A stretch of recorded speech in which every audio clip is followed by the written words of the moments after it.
अस्सलाम वालेकुम नाज़रीन, मैं हूं मलिक शाज़िब तारिक और आप देख रहे हैं एसपी न्यूज़ एचडी चैनल। नाज़रीन, भारत के अंदर भारतीय अदाकार और बिग बॉस शो के 13वें एडिशन को जीतने वाले सिद्धार्थ शुक्ला जो है उनकी मौत हो चुकी है। लेकिन ये मौत वहां की पुलिस और भारत की जो डॉक्टर है उनका ये कहना है कि हमें ऐसा महसूस हो रहा है कि सिद्धार्थ शुक्ला को जहर दिया गया है।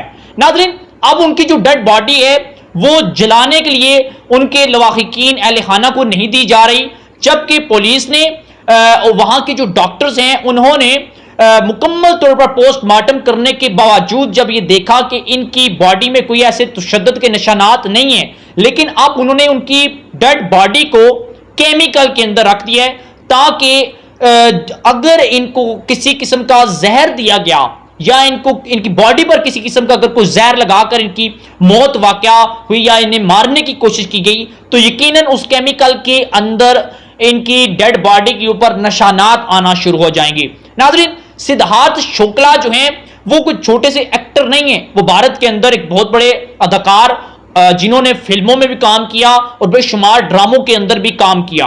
अब नाज़रीन, उनकी उम्र जो है वो फिल वक्त तक तकरीबन 40 साल की थी और आज उनकी फैमिली की जानब से यह बताया गया कि सिद्धार्थ शुक्ला को सीने में तकलीफ हुई, जिसकी वजह से उन्हें तकरीबन जो है वो हॉस्पिटल पहुंचाया गया। और डॉक्टरों का यह कहना है कि जब सिद्धार्थ शुक्ला को तकरीबन आज सुबह 11 बजे जब मुंबई के हॉस्पिटल में जब पहुंचाया गया तब उनकी डेथ हो चुकी थी, लेकिन अभी तक उनकी डेड बॉडी को पुलिस ने और डॉक्टरों ने कस्टडी में रखा हुआ है ताकि हम इसके ऊपर मजीद रिसर्च करें कि आखिर सिद्धार्थ शुक्ला जो कि अभी यंग थे, बिल्कुल हैंडसम थे, आखिर इनकी मौत कैसे हो चुकी है। नाज़रीन, 1 साल पहले सिद्धार्थ शुक्ला ने बिग बॉस के 13वें एडिशन शो को जीता अपनी अदाओं से और ये दुनिया भर के अंदर एक मकबूल तरीन इंसान हो चुके थे, इन्होंने शोहरत हासिल कर ली थी। सिद्धार्थ शुक्ला के हवाले से मजीद कोई अपडेट मिलती है वो हम आपके साथ शेयर करते रहेंगे।